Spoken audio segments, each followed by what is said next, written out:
Hi friends, this is आकाश मडवी। आज आपको मैं एक सब्जेक्ट करवाने वाला हूँ, रिसर्च मेथोडोलॉजी।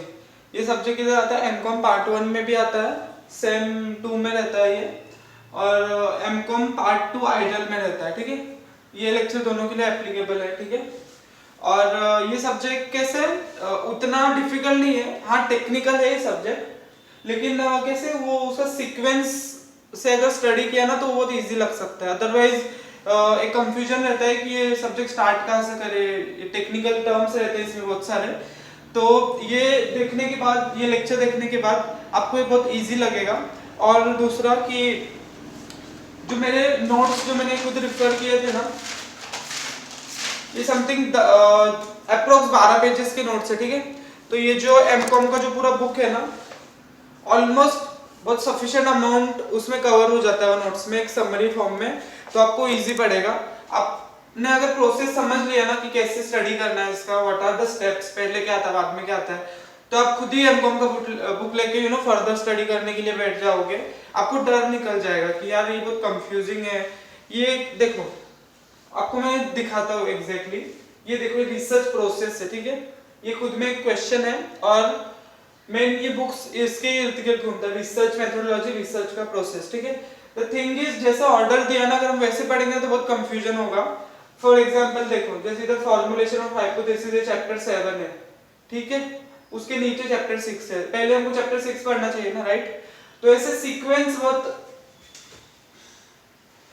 बहुत हिला हुआ है, तो ये इसका अगर प्रॉपर ऑर्डर में स्टडी किया ना तो बहुत इजी हो सकता है। तो इसका मैंने अच्छे से एनालाइज किया है और खुद के नोट्स बनाए हैं। ये नोट्स के लिए आप ये 12 पेजेस के नोट्स है, बहुत अच्छे से लिखे हैं, आप उनको रिफर कर सकते हो। उसके लिए आपको कहाँ जाना है, टेलीग्राम चैनल पे नहीं जाना है, आपको गूगल ड्राइव का लिंक मैं इधर ही दे दूंगा। इवन ये जो बुक्स है ना, इसका भी मैं पीडीएफ गूगल ड्राइव के लिंक में रख देता हूँ। पीडीएफ भी आप उधर से डाउनलोड कर लेना, और इन केस किसी के पास बुक नहीं होगा तो, और वो मेरे जो नोट्स है वो भी मैं उधर गूगल ड्राइव के लिंक में रख दूंगा। ठीक है, तो उसमें कोई इश्यू नहीं आएगा, आपको वो मैं प्रोवाइड कर दूंगा आपको। और आपको क्या करना है, अच्छे से खाली स्टडी करना है, ये समझना है, मेरा लेक्चर सुनो पूरा। उसके बाद आपका जो डर है ना वो निकल जाएगा। यहाँ प्रॉब्लम कहाँ आती है ना, बाकी सब ठीक है, जो हाइपोथेसिस पॉइंट है ना, एक ये, और इधर वापस एक आता है टेस्टिंग ऑफ हाइपोथेसिस, ये थोड़ा टेक्निकल पार्ट है, बाकी फिर भी ठीक है। ठीक है, तो ये मैं आपको बताऊंगा, आपको जो डर है वो निकाल देंगे। ठीक है,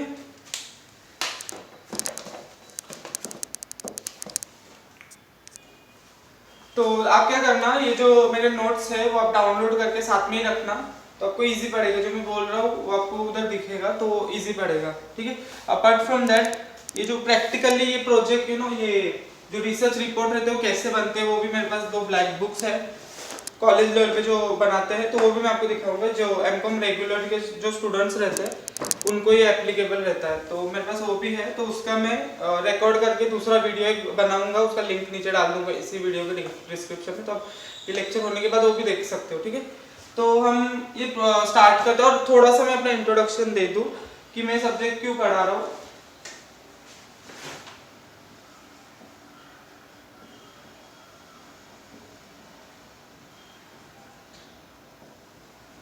एमकॉम पार्ट 1 मैंने 60-40 में किया था, तो यहाँ मुझे 85 मार्क्स मिले थे। ठीक है, पार्ट 2 मैंने आइडल से किया है, यहाँ 92 मार्क्स मिले थे। Star point, terms and condition, मतलब ये स्टार भी किया है, ये भी बता दो कि ये एमसीक्यू वाला पेपर था, लेकिन मैंने मेहनत किया था उसके लिए बहुत अच्छी खासी। तो I know about this subject, extra मेहनत करनी पड़ी क्योंकि सब्जेक्ट वो टेक्निकल है। ठीक है, तो कोई दिक्कत नहीं है। तो चलो स्टार्ट करते हैं। स्टेप 1 पे आते हैं। ठीक है, फॉर्मुलेशन ऑफ रिसर्च प्रॉब्लम। देखो, पहली बात, रिसर्च मेथोडोलॉजी का मीनिंग समझे शॉर्ट में। It is a scientific inquiry using various techniques to reach at conclusion और सॉल्यूशन। मतलब रिसर्च क्यों कंडक्ट करते हैं, बहुत अलग अलग टाइप की रिसर्च रहती है। एक तो प्रॉब्लम सॉल्व करने के लिए कोई, या तो नॉलेज बढ़ाने के लिए, to add to fund of knowledge. इसके लिए रिसर्च करते हैं, और भी दूसरे पर्पजेस रहते हैं, लेकिन बेसिकली दो पर्पज रहते हैं। एक, अगर कोई प्रॉब्लम है तो प्रॉब्लम का सॉल्यूशन निकालने के लिए, या दूसरा प्रॉब्लम नहीं है तो भी एक नॉलेज बढ़ाने के लिए कि रिसर्च किया था। बस ये रहता है रिसर्च मेथोडोलॉजी। उसके प्रोसेस ये सब देखना है। अभी फर्स्ट स्टेप आता है आपको फॉर्मुलेशन ऑफ रिसर्च प्रॉब्लम, ठीक है। Identification of destination before undertaking a journey, मतलब आप मंजिल तो तय करो, फिर उसके लिए आप रास्ते चुनोगे ना, वैसा हो गया ये। Formulation of research problem according to professor Kerlinger, if one wants to solve a problem one must generally know what the problem is. ठीक है, इजी है, बिल्कुल इजी है। फिर क्राइटेरिया कंसिडरेशन, प्रॉब्लम में आपको सिलेक्ट करने के लिए क्या क्या चीजें फैक्टर्स है जो अफेक्ट करते हैं। एक रहता है इंटरेस्ट, आपको सब्जेक्ट में कितना इंटरेस्ट है, मैग्नीट्यूड, उसका जटिलता क्या है, क्या कॉम्प्लिकेसी है, व्हाटएवर। रिलेवेंस, आपके लिए कितना रिलेवेंट है वो सब्जेक्ट, ठीक है। Availability of data, level of expertise, आपकी एक्सपर्टाइज क्या है, आपके पास कौन सी टीम है, वो सब भी मैटर करता है, ठीक है, उसके लिए। एथिकल इश्यूज, मतलब ऐसा नहीं कि आपको रिसर्च करना है तो आप ऐसे उठ के चले गए, आपको थोड़ा सेंटिमेंट्स भी किसी के देखने पड़ेंगे। कोई कम्युनिटी है, ठीक है, वो बहुत सेंसिटिव है कुछ चीज़ों के बारे में, रिसर्च आपको करना है, इसके लिए आप वहाँ जाके उनको उनके पर्सनल चीज़ें या कुछ ऐसी सेंटिमेंटल चीज़ों को आप इन्वॉल्व हो जाओगे तो दैट विल बी अनएथिकल, उनका सेंटिमेंट्स हर्ट होंगे, ठीक है। तो ये सब चीज़ें आपको कंसिडर करनी है, ठीक है। Steps in formulating research problem: identify a broad subject, discussing sub area of subject। जैसे आपका सपोज सब्जेक्ट है एजुकेशन, ये आपका मेन सब्जेक्ट है, ठीक है, एजुकेशन। सब उसके सब पार्ट्स क्या होंगे, कौन सा वाला education, up to 10th, up to 12th etcetera, ठीक है। Identify broad subject. Second, discussing sub area of subject, selecting a most relevant area. मुझे सपोज 11th 12th कॉमर्स का बहुत इंटरेस्ट है इसके ऊपर रिसर्च करने को, तो मैंने ये ले लिया, ठीक है। उसके बाद development of research problem, problem क्या है आपका, किस बारे में आपको रिसर्च करना है, कॉमर्स के स्टूडेंट्स को जॉब लगती है कि नहीं लगती है, व्हाटएवर, ऐसा कोई भी प्रॉब्लम हो सकता है आपको, उसके ऊपर आपको एक फाइनली आपको एक प्रॉब्लम, रिसर्च प्रॉब्लम क्रिएट करना है, ठीक है। उसके ऑब्जेक्टिव्स क्या होंगे, लास्ट में डबल चेक करो कि सच में आपको करना है कि नहीं रिसर्च, क्योंकि बहुत सारे रिसोर्सेज लगते हैं, ठीक है। तो सिंपल ये स्टेप 1 तो हो गया अपना। छोटे छोटे उसके अंदर क्वेश्चंस रहते हो, आप खुद रीड करके समझ सकते हो, ठीक है, बेसिक। हाँ, और एक है इसमें सोर्सेस। सोर्सेस देखो, कोई भी रिसर्च के देखो, अगर सोर्सेस देखा जाए तो 4 पीस रहते हैं उसके: people, problem, programme, phenomena. People, कोई भी रिसर्च हम लोगों की रिगार्डिंग करते हैं, उनका एटीट्यूड चेक करने के लिए, उनका सेंटिमेंट्स या उनके उनका जो मेंटेलिटी है। कोई अगर हम मैं मार्केटिंग रिसर्च कर रहा हूँ कोई, तो मुझे देखना पड़ेगा कि मेरे कंज्यूमर्स के माइंड में क्या है, ठीक है, वो सब। उसके बाद प्रॉब्लम्स, उनकी क्या प्रॉब्लम्स है, प्रॉब्लम्स के अकॉर्डिंग मैं प्रोडक्ट बनाऊंगा। प्रोग्राम्स, अभी सपोज चलो ये बिजनेस से थोड़ा बाहर जाते हैं, गवर्नमेंट पे आ जाता है, ठीक है। प्रोग्राम्स, पीपल, प्रॉब्लम, अगर गवर्नमेंट को लग रहा है कि ये सेक्शन के लोगों को प्रॉब्लम है तो क्या करते हैं, प्रोग्राम्स क्रिएट करते हैं, बहुत सारी योजनाएं क्रिएट करते हैं, ठीक है, वो। उसके बाद फिनोमेना, क्या सिचुएशन है, ठीक है, वहाँ क्या एप्लीकेबिलिटी। बस ये आपका स्टेप 1 अच्छे से हो गया, ठीक है। कॉन्सेप्चुअली समझो, बाकी कोई टेंशन नहीं है।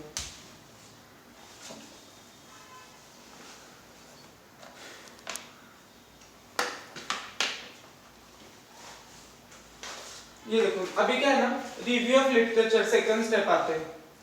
इसके ऊपर भी अलग से कोई तो चैप्टर में इसके ऊपर भी है, लेकिन ये हमको इंपॉर्टेंट है अभी स्टडी करना, सीक्वेंस में जाएंगे, बुक के अकॉर्डिंग जाएंगे तो कंफ्यूज होकर रह जाएंगे, ठीक है। रिव्यू ऑफ लिटरेचर मतलब ये जो हम रिसर्च कंडक्ट कर रहे हैं, आपको क्या लगता है इससे पहले कोई रिसर्च हुई नहीं है?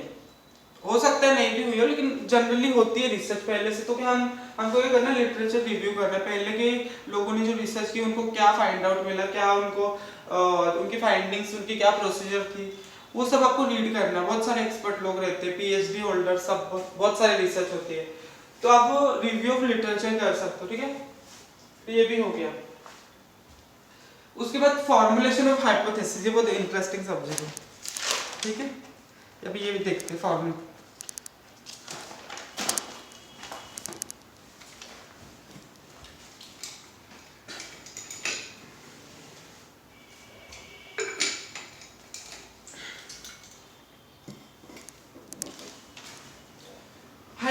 क्या होता है, आप अगर मैथ ग्रामेटिकल या ये ट्रांसलेशन के फॉर्म में भी अगर देखो, हाइपोथेसिस, हाइपोथेटिकल सिचुएशन क्या है, इमेजिनरी, रियलिटी से उसका वास्ता नहीं रहता, लेकिन वो इमेजिनरी सिचुएशन रहती है। तो same it is assumption.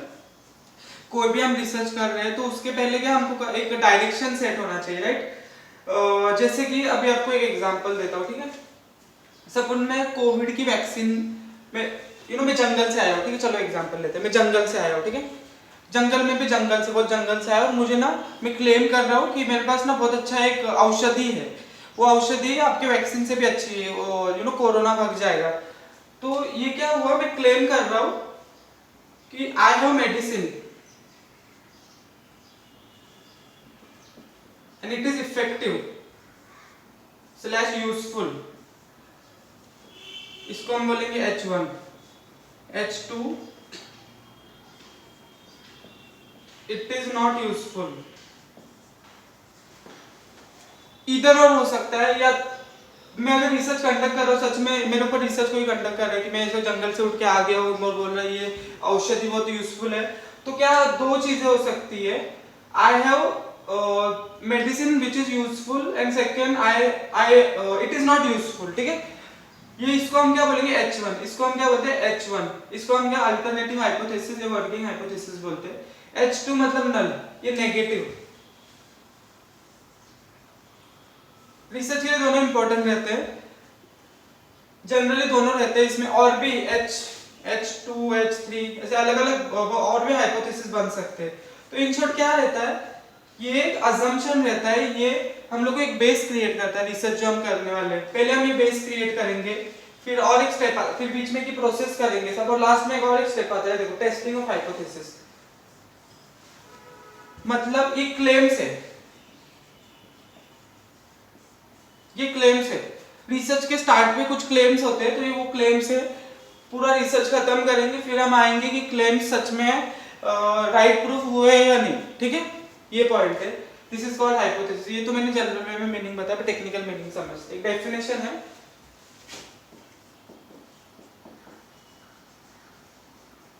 Professor R L Lundberg, American sociologist है ये, ठीक है।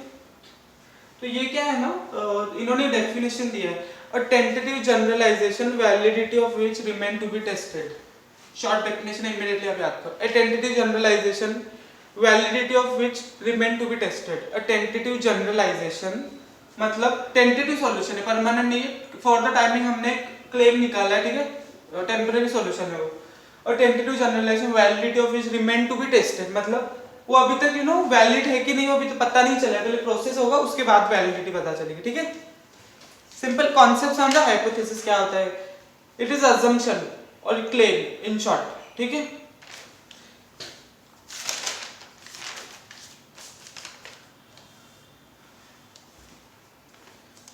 अभी इसके बहुत सारे टाइप्स भी है हाइपोथेसिस के। मेन हाइपोथेसिस का मीनिंग समझो, ठीक है। टाइप्स अलग अलग रिपोर्ट रहते हैं, अलग अलग लेवल पे रिपोर्ट बनती, कोई मेडिकल रिपोर्ट होगा तो वहाँ अलग अलग टाइप के हाइपोथेसिस होते हैं, वहाँ कुछ रिलेशनल, कुछ कॉम्प्लेक्स हाइपोथेसिस भी होते हैं, ठीक है, वो सब होता है। मेन आपको क्या समझना है, working hypothesis, alternative and null. आपको पेपर में क्वेश्चन भी इसके रिगार्डिंग आएंगे, ठीक है। नल, नल मतलब क्या, नेगेटिव, इसके ऑपोजिट हो गए इसके। ये अगर बोल रहे हैं मेडिसिन यूजफुल है तो ये बोलेगा कुछ यूजफुल नहीं है, ठीक है। ये हो गया दो हाइपोथेसिस मेन वाले, ठीक है। दूसरे common sense hypothesis, complex hypothesis, analytical hypothesis, descriptive, relational, ये सब मीनिंग्स है, ठीक है, आई मीन टाइप्स है। ये जनरल है, जनरल ये है, मतलब आपको इस पे फोकस करना है, ठीक है। ये भी है, अभी रीड करोगे तो आपको समझ जाएगा, ठीक है, क्योंकि मैं अगर बहुत सारे हाइपोथेसिस आपको बताऊं ना तो कंफ्यूजन हो जाएगा, तो I am trying to make it simple. और मोस्ट इंपॉर्टेंटली ये तो इंपॉर्टेंट है, ऑब्जेक्टिव में भी इनके रिगार्डिंग पूछेंगे, ठीक है।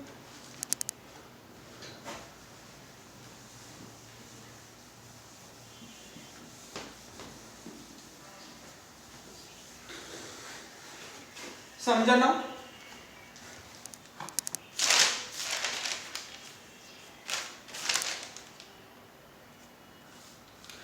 ये हम लोग का भी ये स्टेप भी हो गया, ठीक है। Formulation of hypothesis. उसके बाद है रिसर्च डिजाइन। रिसर्च डिजाइन क्या होता है? अभी देखो, आपका रिसर्च प्रॉब्लम सेट हो गया, आपका हाइपोथेसिस सेट हो गया, अभी आप तैयारी करोगे, पूरा तैयारी करोगे कि आपको रिसर्च कंडक्ट कैसे करना है। तो इसमें क्या क्या आएगा? ये हो गया research design.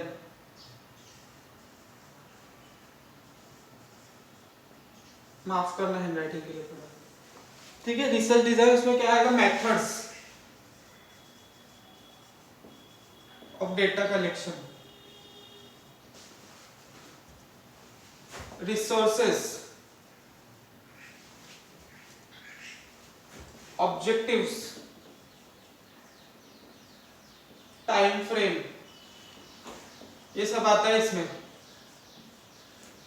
Methods of data collection, research, resources, कौन से resources? Financial, non financial. Non financial में क्या हो गया? एक्सपर्ट लोग, आप कौन सी टीम अपॉइंट कर रहे हैं। फाइनेंशियल में क्या, कितने अमाउंट्स है, कौन स्पॉन्सरशिप कर रहा है या खुद कर रहे हो, तो व्हाटएवर ये सब चीजें आती है इसमें रिसोर्सेज में। ऑब्जेक्टिव्स क्या है आपकी रिसर्च के। टाइम फ्रेम, कितना मतलब 4-5 साल रिसर्च करना है। हाँ लगते हैं, कोई कोई रिसर्च में उतने साल भी लगते हैं, लेकिन एक पर्टिकुलर टाइम फ्रेम स्टार्टिंग में तो आप सेट करो कि कौन सा कितने टाइम में आपको खत्म करना है। बस ये हो गया रिसर्च डिजाइन, ठीक है।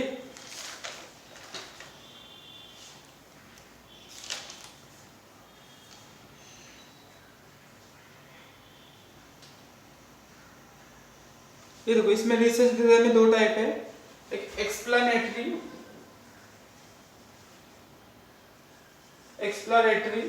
ठीक है, और दूसरा है कंक्लूसिव।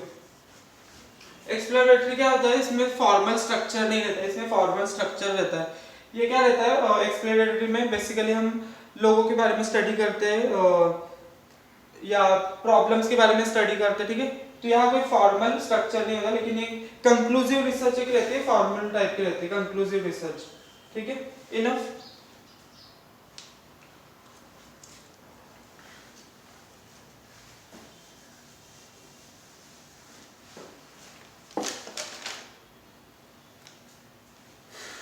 डिटरमाइन अभी ये हो गया रिसर्च डिजाइन।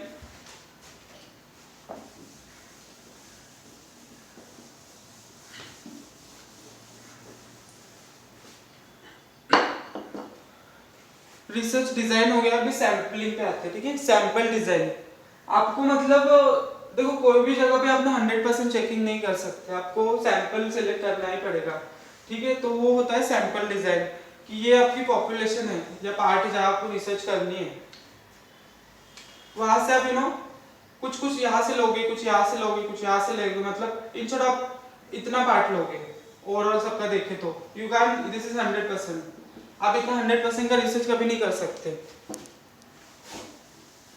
ठीक है। This is called as sampling. अभी फैक्टर्स क्या रहते हैं सैंपल सिलेक्ट करने में? साइज ऑफ पॉपुलेशन, आपका पॉपुलेशन मतलब क्या? यूनिवर्स। जो अभी सपोज आप किसी कॉलेज के ऊपर रिसर्च कर रहे हो, ठीक है, तो उस कॉलेज में इतने स्टूडेंट्स है ना, वो आपका पॉपुलेशन है, ठीक है, उस कॉलेज में पर्टिकुलरली। तो वो पॉपुलेशन जो आपका बेस है, मतलब जिसके ऊपर आप रिसर्च कंडक्ट करने वाले हो, तो उस कॉलेज में से कितने आप स्टूडेंट लेने वाले हो। सपोज उधर 5000 स्टूडेंट्स है टोटल, उसमें से आप कितने स्टूडेंट्स लेने वाले, दैट इज सैंपल। 5000 स्टूडेंट ये क्या हो गया? यूनिवर्स हो गया, या उसको पॉपुलेशन बोलेंगे, ठीक है, सिंपल। और अभी फैक्टर्स देखते हैं, the size of population. Sampling किसके ऊपर डिपेंड करता है? Size of population. अगर 5000 स्टूडेंट है तो आप सैंपल थोड़ा मतलब बड़ा रखोगे, एटलीस्ट 500 तो रखोगे, 500 एटलीस्ट रखोगे।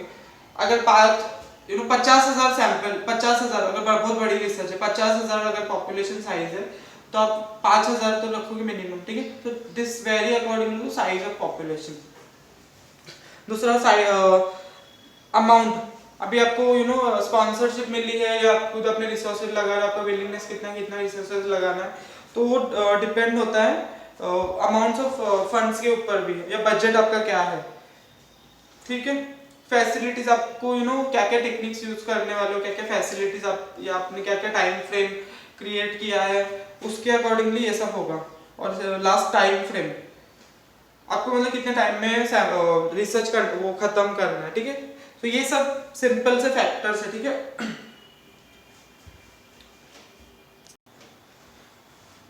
अभी हम देखते हैं मेथड्स ऑफ और टेक्निक्स ऑफ सैम्पलिंग, ठीक है। दो पार्ट में डिवाइड है, probability sampling and non probability sampling. Probability sampling में क्या रहता है, simple random sampling. Random sampling क्या मतलब, ये पॉपुलेशन है पूरा, यहाँ इक्वल चांस रहता है सिलेक्शन का, रैंडम सैम्पलिंग, और मतलब कोई भी आप ले सकते हो उसमें से, ठीक है। और यहाँ क्या होता है, हम कंप्यूटर टेक्निक्स यूज करते हैं जनरली, ठीक है। एक्सेल का कोई फॉर्मूला यूज कर लिया, दूसरे भी सैम्पलिंग करने के सॉफ्टवेयर रहते हैं वो यूज करते हैं, क्योंकि ह्यूमन एक जजमेंटल पर्सन होता है तो वो बायसनेस कर सकता है, तो इसके लिए हम कंप्यूटर टेक्निक्स यूज करते हैं, ठीक है। उसके बाद ये हो गया simple random sampling. Stratified random sampling, simple में क्या रहता है ना, होमोजेनियस पॉपुलेशन रहता है, होमोजेनियस, ये सब एक जैसा है, ठीक है। लेकिन जब होमोजेनियस पॉपुलेशन नहीं होता है तो हम क्या करते हैं, ग्रुप लेते हैं, एक जैसे जो रहते हैं ना उनको अलग करते हैं, फिर जो दूसरे टाइप्स के रहते हैं उनको अलग करते हैं, तीसरे टाइप को उनके फिर इसमें से आधा लेते हैं, इसमें से आधा लेते हैं, इसमें से आधा लेते हैं, ठीक है। ये हो गया स्ट्रैटिफाइड रैंडम सैम्पलिंग।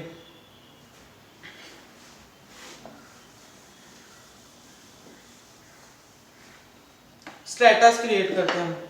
उसके बाद सिस्टमैटिक रैंडम सैम्पलिंग, उसमें क्या करते हैं हम, इसको यह और दूसरा भी नाम है फिक्स इंटरवल सैम्पलिंग, ठीक है। जैसे अभी 10, 20, 30, तो ये वाला एक लेंगे, ये वाला एक लेंगे, बीच में भी छोड़ देंगे, ऐसे करते करते हम 10-10 का गैप है, ठीक है। ऐसा हम कुछ भी 15 का गैप, 20 का गैप, तो ये होगा फिक्स इंटरवल सैम्पलिंग, ये होता है। उसके बाद क्लस्टर सैम्पलिंग है। क्लस्टर सैम्पलिंग मतलब क्या, सपोज आपको एक सिटी, जैसे कोई मुंबई तो नहीं बोलूंगा, नागपुर कोई सिटी है, ठीक है। नागपुर सिटी का आपको ये करना है, एनालिसिस करना है, कोई आपको सैंपल क्रिएट करना है, तो उधर क्या होगा ना, नागपुर सिटी को आप पार्ट्स में डिवाइड करोगे अलग अलग। एक रहेगा इंडस्ट्रियल एरिया, एक रहेगा रूरल एरिया, और ऐसे अदर कोई एरिया, ठीक है। तो इंस्टेड ऑफ आप पूरे नागपुर सिटी में से डायरेक्ट निकालने से अच्छा आप क्या करोगे, अलग अलग क्लस्टर्स क्रिएट करोगे। ऐसे ऐसे बहुत अलग अलग क्लस्टर्स हो सकते हैं, जैसे कि कोई एजुकेशन बेस पे स्टूडेंट है या नॉन स्टूडेंट, ऐसे बहुत अलग अलग क्लस्टर, जस्ट मैंने एग्जांपल दिया। तो आधे सैंपल आप यहाँ से लोगे, आधे यहाँ से लोगे, आधे यहाँ से लोगे, ठीक है। This is called cluster sampling. उसके बाद मल्टी स्टेज सैंपलिंग। पहले आप एक सैंपलिंग लगाओगे, आपको सब 500 600, बार बार 500 बोल रहे हो, क्या हो गया आपको, ठीक है। मुझे मतलब 600 का आपने सैंपल से लेके आया, फिर उसके बाद वापस सैंपलिंग लगाएंगे, आप 400 पे लेके आओगे, मतलब 2 स्टेज में मल्टी स्टेज सैंपलिंग, ठीक है। समझा, मल्टी स्टेज सैंपलिंग 2 स्टेज में करेंगे।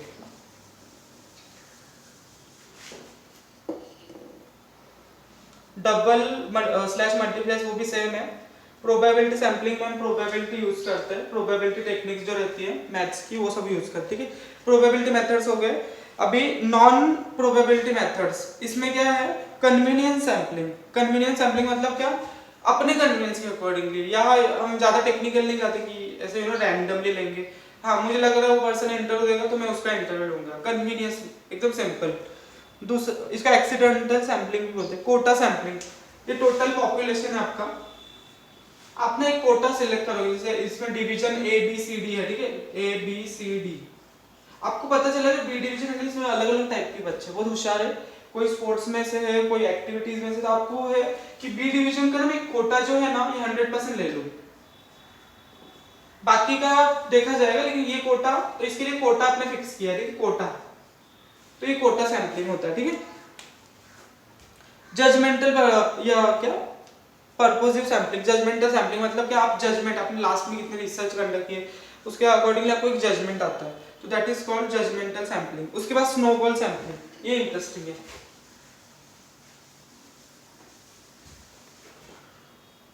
स्नोबॉल सैंपलिंग में क्या करते हैं ना, हम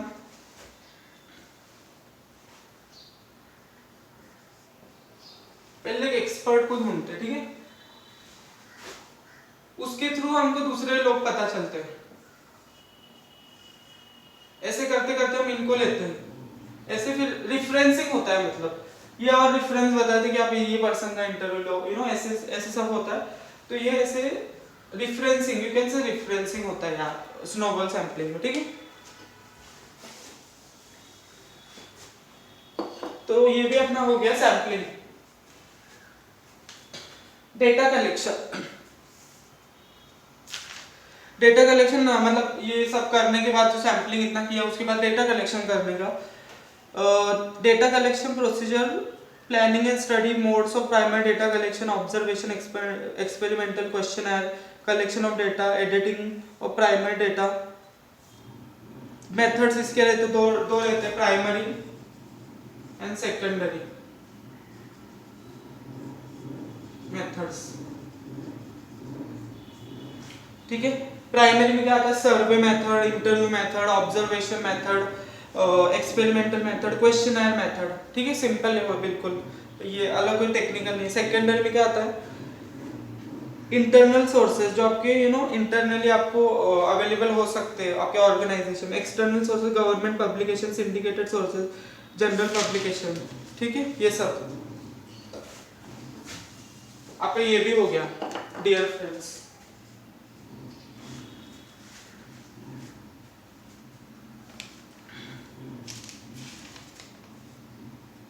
प्रोजेक्ट एग्जीक्यूट करना है अभी आपको,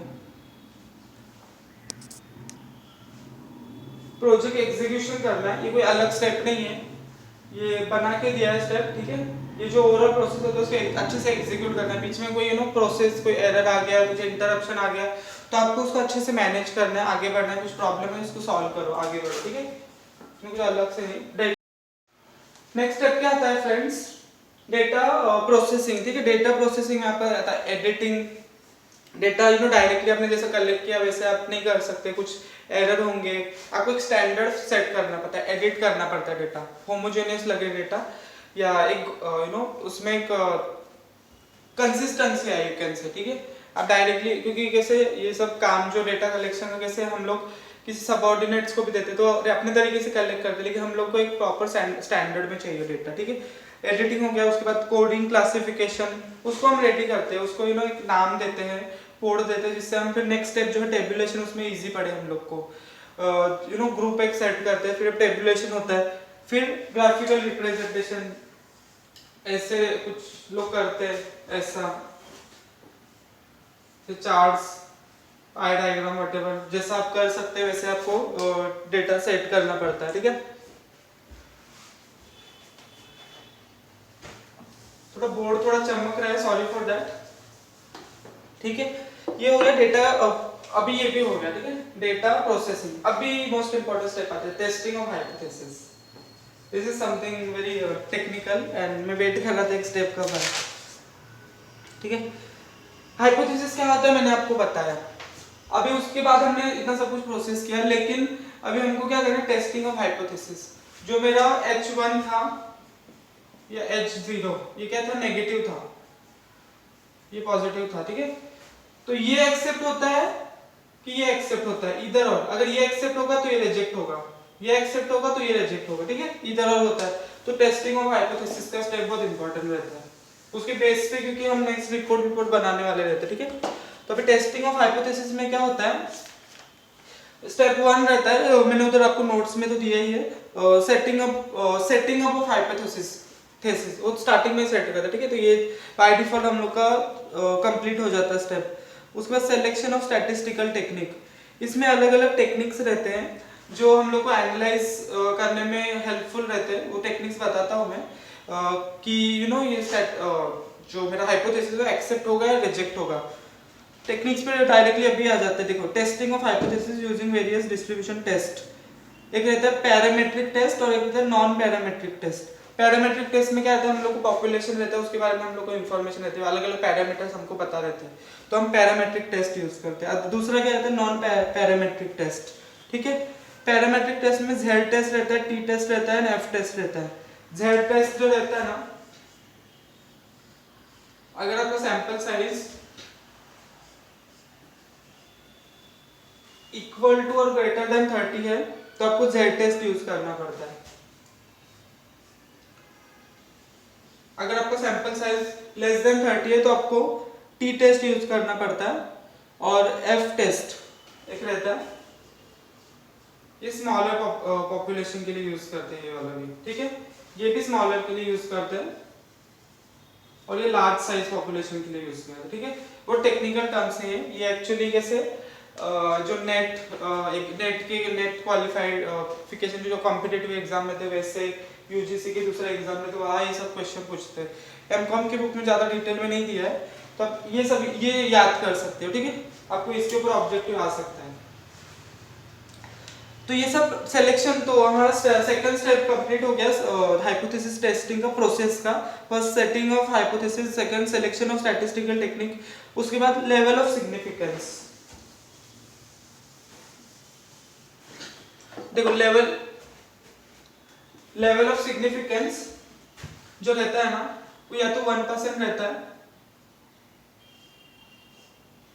या तो 5% रहता है, ये सिग्निफिकेंस। और इधर और एक रहता है टर्म कॉन्फिडेंस लेवल। अगर ये 1% रहेगा ना, लेवल ऑफ सिग्निफिकेंस अगर 1% रहेगा तो ये ऑटोमेटिकली 99% होना चाहिए, और ये 95%। लेवल ऑफ सिग्निफिकेंस मतलब क्या, ये हम लोग के हाथ में रहता है, हम क्या 5% सेट करते हैं 1%, ये क्या रिस्क लेवल। मतलब अगर सपोज मेरा हाइपोथेसिस 1% भी रॉन्ग हुआ तो मैं उसको रिजेक्ट कर दूंगा। It is kind of very strict, ये बहुत स्ट्रिक्ट रहता है, इसमें जो पैरामीटर्स रहते हैं। 1% भी अगर एरर हुआ या रिजल्ट एज पर एक्सपेक्टेशन ये है, तो मैं उस हाइपोथेसिस को रिजेक्ट कर दूंगा। दूसरा रहता है 5%। 5% भी अगर आता है, 4.5 आता है, तो अप टू 5 आता है, तो उसको मैं एक्सेप्ट कर लूंगा, ठीक है। 5 से ज्यादा अगर कुछ आ रहा है एरर, तो I will be rejecting that. ये रहता है सिग्निफिकेंस लेवल, ठीक है। अभी एक और मोस्ट इंपॉर्टेंट कॉन्सेप्ट है, वो आपको इंपॉर्टेंट है सीखना एग्जाम पर्पस के लिए भी। वो क्या रहता है, type 1 and type 2 error. Form में हो गया, ठीक है। आपको टेबुलर फॉर्म में बताता हूं, समझ जाओ, आराम से समझ जाओगे।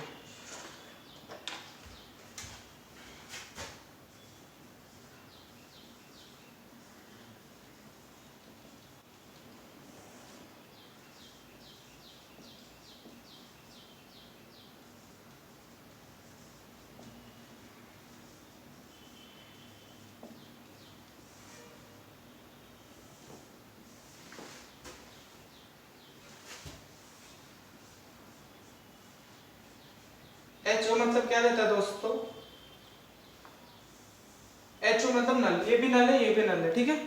अभी सुनो मेरी बात, बहुत आराम से समझोगे। टेबल को ना मेरे पास स्टडी कैसे आप करोगे, ऐसे देखोगे, ठीक है। ये तो टेबल भी कभी कभी डेंजरस लगते हैं। सुनो, एक्चुअल रियलिटी क्या है हाइपोथेसिस की, वो ये तो टाइप है इधर, ये क्या है, ट्रू था। मतलब वो बोल रहा था कि नो रिलेशनशिप, तो नो रिलेशनशिप था, सच में नहीं था। और हमने क्या किया, उसको अगर एक्सेप्ट किया, HO को जो ट्रू था, ट्रू वाले को एक्सेप्ट किया, तो क्या हो गया, अपना डिसीजन करेक्ट डिसीजन, ठीक है। और अगर रिजेक्ट किया तो क्या हो जाएगा, अपना डिसीजन रॉन्ग हो जाएगा, और उसको क्या एरर बोलेंगे, टाइप 1 एरर बोलेंगे, ठीक है। रिजेक्टिंग ट्रू नल, HO, ये क्या था, फॉल्स। इन रियलिटी का एक्चुअल रियलिटी क्या हाइपोथेसिस था, नल हाइपोथेसिस क्लेम कर रहा था कि यार ये मेडिसिन यूजफुल ही नहीं है, मतलब कुछ काम की नहीं है, लेकिन एक्चुअल में थी। तो हम अगर ये फॉल्स था, नल हाइपोथेसिस फॉल्स था मतलब, ठीक है। तो अगर फॉल्स को अगर हमने रिजेक्ट किया तो सही किया, ठीक है। फॉल्स को रिजेक्ट किया, ट्रू को एक्सेप्ट किया तो करेक्ट, फॉल्स को रिजेक्ट किया तो करेक्ट, तो ये वाला करेक्ट कर लेंगे हम। बच्चा क्या, ये फॉल्स को अगर एक्सेप्ट किया तो क्या होगा, इनकरेक्ट डिसीजन होगा, इसको हम क्या बोलेंगे, टाइप 2 एरर, ठीक है। ये समझा आपको, ये समझो आप मेन बात, ठीक है। ये टेबल फिर आप हॉरिजॉन्टल भी बनाओ, वर्टिकल भी बनाओगे ना, आप अपने कॉन्सेप्ट के साथ रहो, आपको इजीली समझ जाएगा, ठीक है। अब ये हो गया, मैंने बोला था आपको एग्जांपल से समझाऊंगा, टेबल से समझाऊंगा। और एक मेथड है, ठीक है, सेंटिमेंटल मेथड। थोड़ा ये मतलब यहाँ आपको ये समझा है कि टाइप 1 एरर एंड टाइप 2 ये ज्यादा इंटेंस रहता है, टाइप 1 ज्यादा इंटेंस मानते हैं इसको, ठीक है, रिसर्च मेथोडोलॉजी में।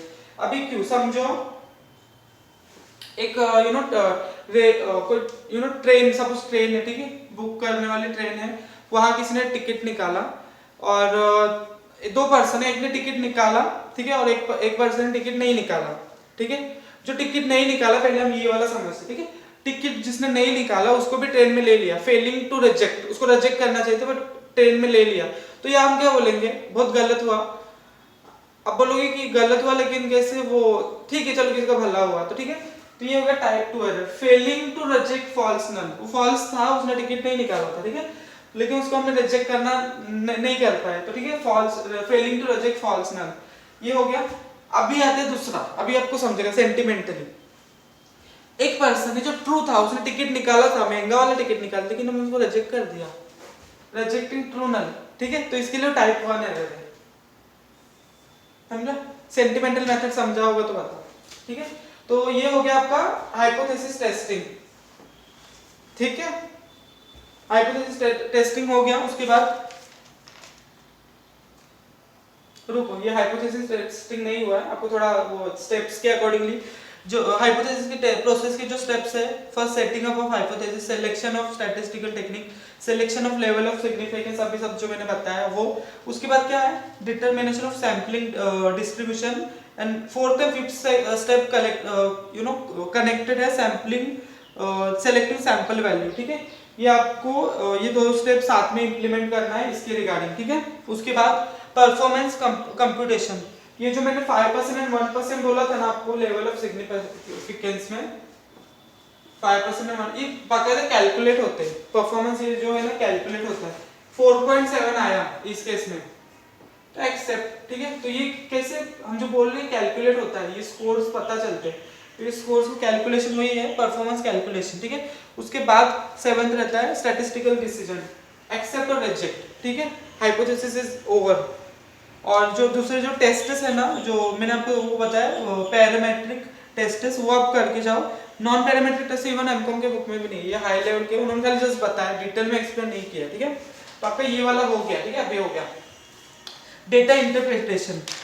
अभी आपको किसके लिए इंटरप्रिटेशन करना है, ये कनेक्टेड है थोड़ा, इंटरप्रेट करना, फाइनल आपको स्टेटमेंट देना है कि यार आपने रिपोर्ट, रिसर्च रिपोर्ट बनाया, वो क्या आपको कंक्लूजन मिला, ठीक है।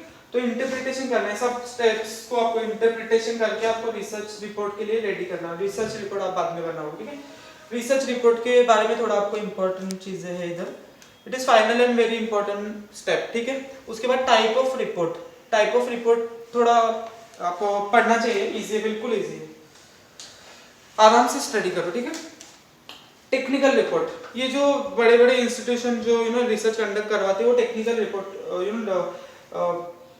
डिमांड करते हैं। जैसे फॉर्मल रिपोर्ट होता है, लॉन्ग रिपोर्ट रहता है, इसमें एक एक पॉइंट रहता है, हाइपोथेसिस क्या सेट किया आपने, कौन सा प्रोसीजर अपनाया किया, सैंपल साइज कैसे लिया, सब कुछ आपको बहुत बड़ा बुक बनता है, तो that is called technical report. Popular report second, ये क्या रहता है, हम लोग जैसे या जो नॉर्मल जिनको टेक्निकल लैंग्वेज नहीं है, हाइपोथेसिस बताएंगे तो बुखार आ जाएगा उनको, तो कैसे उनको फिर हम पॉपुलर रिपोर्ट मतलब इजी लैंग्वेज में, लेमन लैंग्वेज में रहता है। उसके बाद इंटरिम रिपोर्ट, अगर देखो आपका पीरियड, रिसर्च का पीरियड अगर बहुत बड़ा है, जैसे 2 साल का है, और आपको बीच में कोई डिसीजन लेना है, तो आप थोड़ा बहुत कंक्लूजन लेके बताते हैं शॉर्ट में। अब सपोज ईयर 2018 में स्टार्ट किया और खत्म 2020, सपोज मैं आपके रिसेंट एग्जांपल लेता हूँ, 2021 में स्टार्ट हुआ और खत्म आपका 2023 में होगा, लेकिन 2022 में ना आपको कुछ प्रोजेक्ट है, तो उसके लिए आप क्या बोलेंगे, इंटरिम, बीच का थोड़ा सा रिपोर्ट मुझे बताओ, शॉर्ट रिपोर्ट, ठीक है, वो इंटरिम रिपोर्ट। समरी रिपोर्ट, ये टेक्निकल रिपोर्ट जो था ना टाइप 1, उसका शॉर्ट में समरी रहता है, मतलब you can say summary. Research abstract, नहीं सुनो, समरी रिपोर्ट जो रहता है ना, वो पॉपुलर रिपोर्ट के जैसा होता है, इजी लैंग्वेज में। रिसर्च एब्स्ट्रैक्ट जो रहता है ना, sorry for that, research abstract रहता है, वो टेक्निकल रिपोर्ट का समरी रहता है, शॉर्ट में रहता है वो। टेक्निकल रिपोर्ट बहुत लेंथी रहता है ना, तो मेन पॉइंट्स उसमें कंसीडर होते हैं, तो that is called research abstract. उसके बाद रिसर्च आर्टिकल, रिसर्च आर्टिकल क्या रहता है, ये हम इस फॉर्म में बनाते हैं कि हम पब्लिश कर पाए, ठीक है, ये रहता है। तो ये हो गया आपका ये वाला स्टेप्स भी। उसके बाद फॉलो अप, आपने क्या रिपोर्ट इतना बड़ा बनाया, उसके बाद बस छोड़ देना है क्या, नहीं, आपको थोड़ा फॉलो अप लेना है कि आपने जो पहली बात रिपोर्ट क्या करना है, अथॉरिटी को सबमिट करना है। जैसे मैं पीएचडी कर रहा हूँ तो मुझे बहुत सारे रिपोर्ट बनाने पड़ते हैं, मुंबई यूनिवर्सिटी में सबमिट करूंगा। उसके बाद क्या करना है, देखना है कि वेदर इज इट एक्सेप्टेड और रिजेक्टेड। वो हो जाने के बाद फिर अगर एक्सेप्टेड है तो उसको इम्प्लीमेंट किया है कि नहीं, सिर्फ एक्सेप्ट बोला, हाँ तुम्हारी रिपोर्ट एक्सेप्ट कर दिया, लेकिन उसको इम्प्लीमेंट नहीं किया है। देखना है सच में इम्प्लीमेंट हो रहा है कि, उधर जाके देखो। उसके बाद इम्प्लीमेंट हुआ है, उसके बाद भी देखना है कि आपको वो रिजल्ट दे रहा है कि नहीं दे रहा है। ओके, तो ये आपका हो गया। ठीक है, तो ये रिसर्च मेथोडोलॉजी आपका, यू कैन से मतलब आई एम श्योर 70 to 80% इसमें ही सिलेबस कवर है। बाकी इजी टॉपिक है, मिसलेनियस टॉपिक्स है जो प्रोसेस के अंदर नहीं आ सकते थे, वो मैंने इधर कवर नहीं किए। बाकी आपको एक आइडिया लग गया। मेन जो थे ना, most important, testing of hypothesis and formulation of hypothesis, बहुत इंपॉर्टेंट टॉपिक्स है।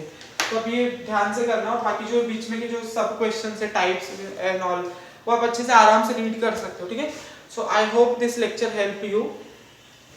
ये मेरा फेवरेट सब्जेक्ट है, और टेक्निकल सब्जेक्ट एक्चुअली है देखा जाए वैसे तो।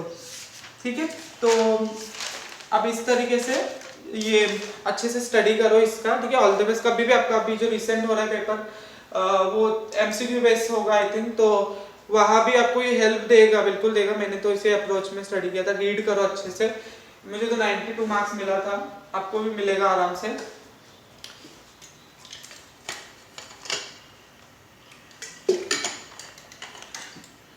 चाहे एमसीक्यू हो या नहीं हो, रिटन पेपर हो, उसके लिए भी रिलेवेंट है। एमकॉम पार्ट 1 रेगुलर स्टूडेंट हो या सिर्फ आइडल के स्टूडेंट्स हो, दोनों के लिए ये लेक्चर रिलेवेंट है।